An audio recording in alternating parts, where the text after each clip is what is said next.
nama saya Dr. Nugroho, spesialis paru. Kebetulan kami di sini sebagai dokter paru sekaligus Wakil Direktur Pelayanan Rumah Sakit Umum Daerah Tugu Rejo Semarang.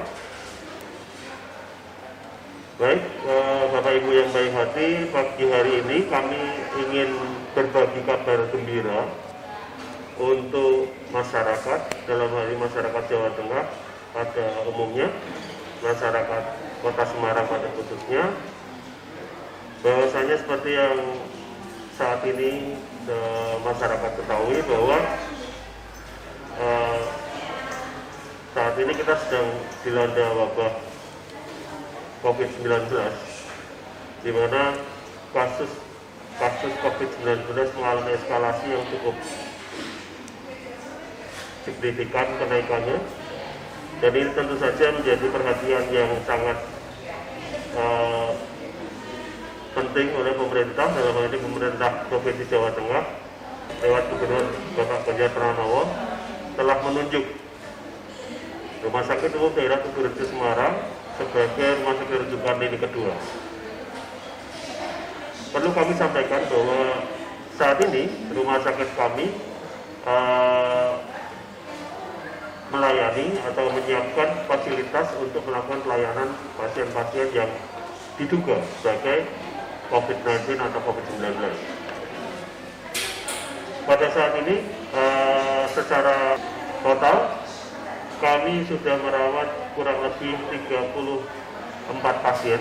Dari 34 itu 6 orang adalah pasien anak-anak, sedangkan 28 pasien dewasa. Hari ini, saat ini kami merawat 4 pasien dewasa dan 4 pasien anak-anak.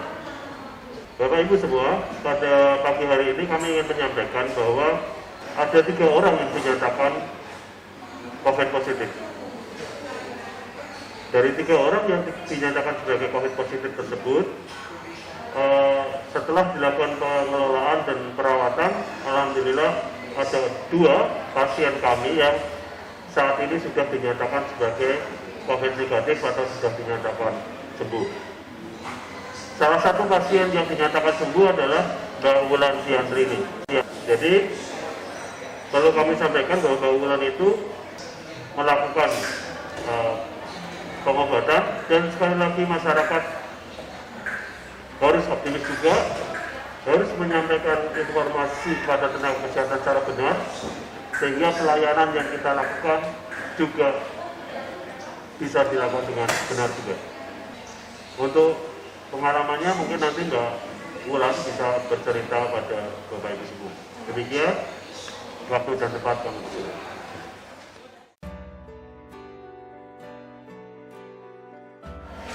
Selamat pagi, saya Wulan Diandri. Terima kasih atas tempat dan waktunya. Saya akan bercerita pengalaman saya, bagaimana saya menjadi seorang pasien yang positif COVID-19. Jadi dari awal keluhan yang saya rasakan 7 hari sebelum saya di opnam, saya yang rasakan demam yang tidak turun-turun, terus menerus, lalu batuk, sedikit sesak, namun tidak sesak sekali. Hanya sehari 2 hari saya sudah periksa, tapi pada hari ke-7 saya semakin lemas. Lalu saya pergi ke rumah sakit Tugu untuk memeriksakan, dan dari pihak rumah sakit menginginkan saya untuk opnam.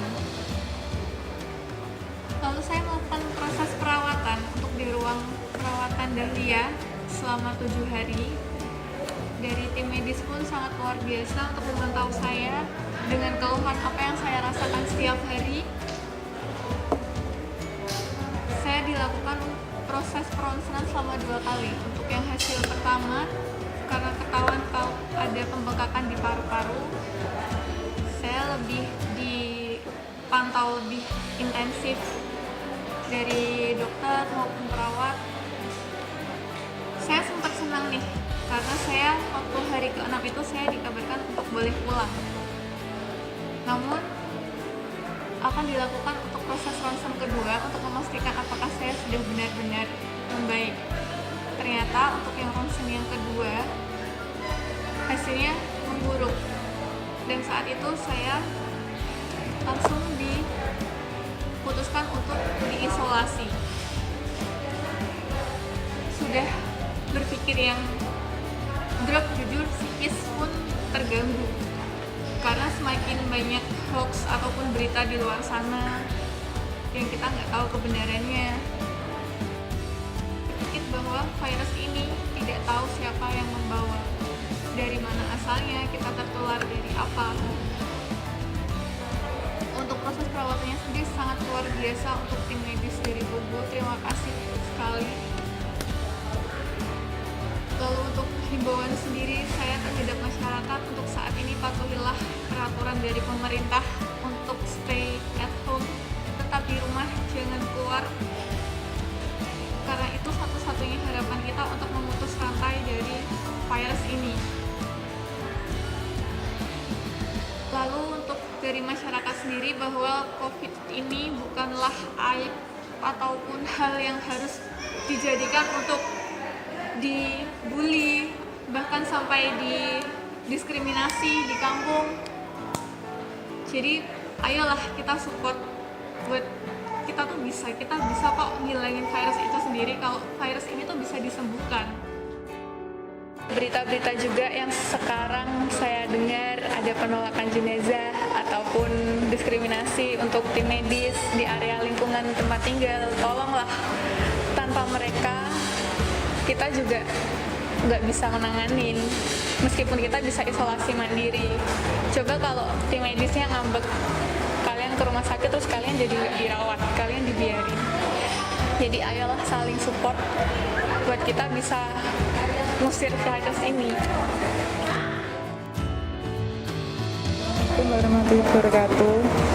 Saya ibunya Wulan yang kemarin dinyatakan positif dan sekarang sudah sembuh, alhamdulillah.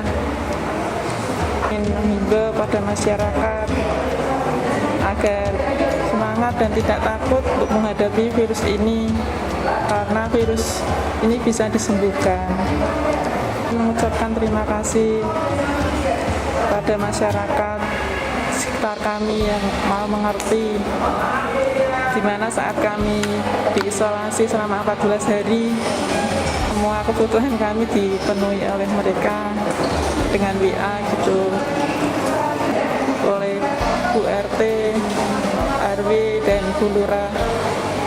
Kami mengucapkan terima kasih, dan juga kepada Bapak Ganjar Pranowo sebagai gubernur. Kami mengucapkan banyak sekali terima kasih, karena dengan ini semua anak kami bisa sembuh.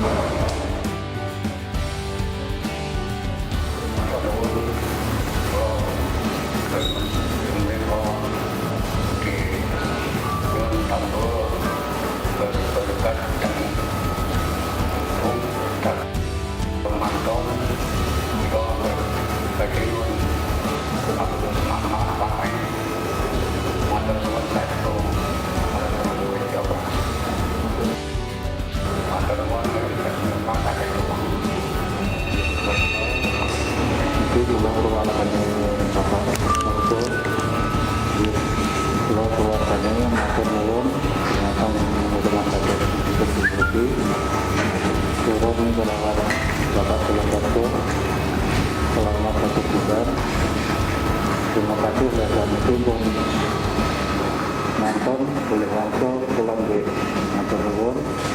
Pihak merawat sampai di rumah, terima kasih. Nama saya Dr. Diah Tulungsi, spesialis paru.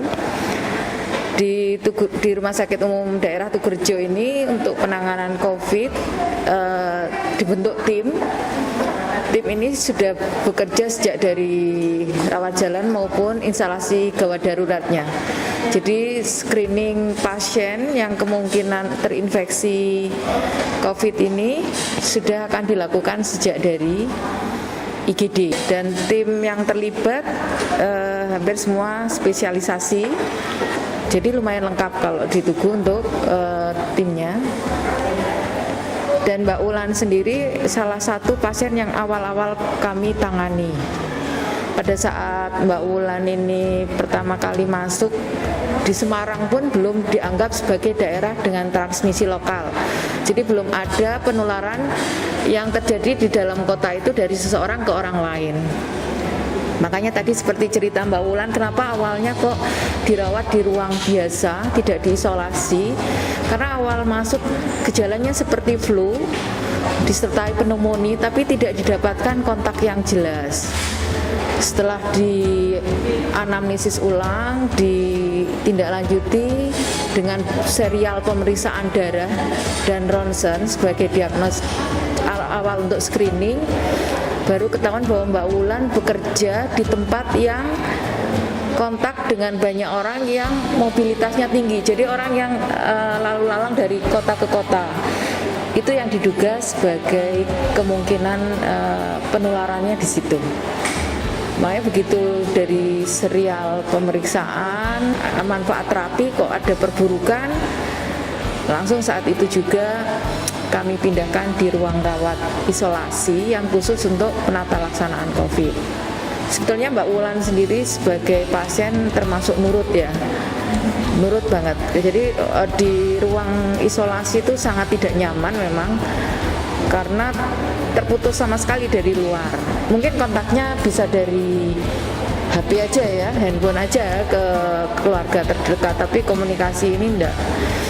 Cuma ya karena nurut, alhamdulillah menjadi support ke kejiwaannya, jadi cepat baik dan obat pun masih bisa diterima semua oleh Mbak Wulan, jadi tidak ada alergi atau penolakan atau efek samping yang muncul dari pemberian terapi untuk COVID-19 ini. Yang menjadi alasan juga kenapa kemarin Mbak Wulan bisa pulang cepat, ya karena kondisinya semakin membaik selama seminggu perawatan. Jadi walaupun belum keluar hasil dinyatakan negatif, dan juga karena baik Mbak Wulan maupun keluarga nurut siap untuk isolasi mandiri di rumah, kemarin akhirnya kooperatif ya, jadi diizinkan pulang untuk pengobatan di rumah sambil kami awasi. Itu sangat penting karena pengobatan akan jauh lebih baik daripada tetap di ruang isolasi dan pasiennya stres. Baik, Bapak Ibu semua, demikian yang bisa kami sampaikan tentang pengalaman dan testimoni dari penderita COVID-19 yang alhamdulillah saat ini sudah sembuh. Kami berharap apa yang kami sampaikan bisa memberikan gambaran kepada masyarakat luas tentang penata laksanaan COVID, dan bahwasanya COVID-19 ini harus kita hadapi dengan sebaik-baiknya. Ikuti aturan dari pemerintah, stay at home, tetap tinggal di rumah. Kemudian bagi yang mengalami gejala-gejala yang mengarah pada COVID seperti demam tinggi, kemudian batuk, pilek, bahkan sesak, silakan untuk datang ke rumah sakit untuk memeriksakan diri, dan jangan berikan keterangan yang tidak benar. Berikanlah keterangan sebenar-benarnya, dan itu nanti akan membantu panjenengan, membantu Anda untuk proses pemeriksaan dan pengobatan lebih lanjut. Demikian dari kami, semoga bermanfaat. Billahi taufiq wal hidayah. Wassalamualaikum warahmatullahi wabarakatuh.